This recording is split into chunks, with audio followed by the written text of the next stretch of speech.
आज की रात मेरा दिल मेरे शौहर के हवाले हो गया। अली आज पहली दफा मेरे करीब आया।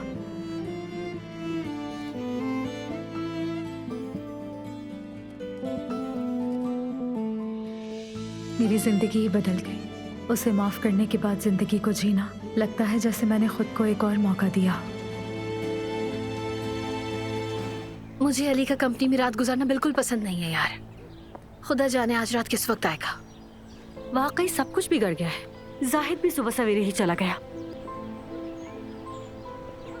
देखें तो जरा कौन खड़ा है वहाँ। हफीजा का इंतजार कर रही है।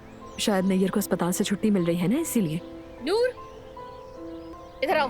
क्यों बुला रही हो उसे अलीना? मुझे जरा इससे काम है अम्मी। सिनान आज शाम हमें शॉपिंग पर ले जाएगा। ये कब डिसाइड हुआ? तुमने मुझे हर्ट किया है अलीना। जब मैं हूँ तो तुम्हें उसके साथ शॉपिंग पर जाने की क्या जरूरत है? ये सिनान का आइडिया था। नूर भी साथ चलेगी, हम मर्द के लिए भी कुछ ले लेंगे और मेरे लिए भी अच्छा है। मैं तुम्हारे साथ चलूंगी, उसकी जरूरत नहीं। अम्मी आप बीच में मत आए। मैं कुछ सोच समझ कर रही हूँ। ये अली के लिए गिफ्ट लूंगी और उसे देखकर जलन होगी। आपको आखिर ये सब करने की क्या जरूरत है? कहिए अलीना साहिबा। नूर, जब हफीजा आ जाएगी तो मुझे तुम्हारी जरूरत है। तुम्हें मेरे साथ 1 घंटे के लिए शॉपिंग पर चलना है। हाँ, शुक्रिया आयतुल साहिबा। पहली किस्त मिल गई। जबरदस्त।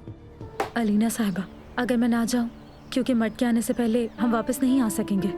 अरे कुछ भी नहीं होगा। देखो यहाँ इतने लोग मौजूद हैं। ये मर्द को तुम्हारे आने तक मसरूफ रखेंगे। इतना कह रही हैं तो चली जाओ। देखो अलीना साहिबा इतना इसरार कर रही है। अच्छा है कि तुम भी जाओ, ताकि तुम दोनों के दरमियान नाराजगी भी खत्म हो जाए। देखो जरा, अभी भी चुप खड़ी है। इंसान को इतना भी सख्त दिल नहीं होना चाहिए। अलीना साहिबा, अगर आप चाहें मैंने तो... क्या कहा है नूर, तुमने सुना नहीं? मैंने कह दिया है कि तुम मेरे साथ शॉपिंग पर जा रही हो। वो देखो हफीजा आ गई है।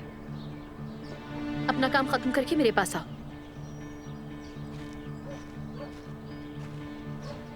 शाबाश लड़की, तुम्हारी भी नजर सिनान और उस पर है ना। देखा, मैंने कहा था ना।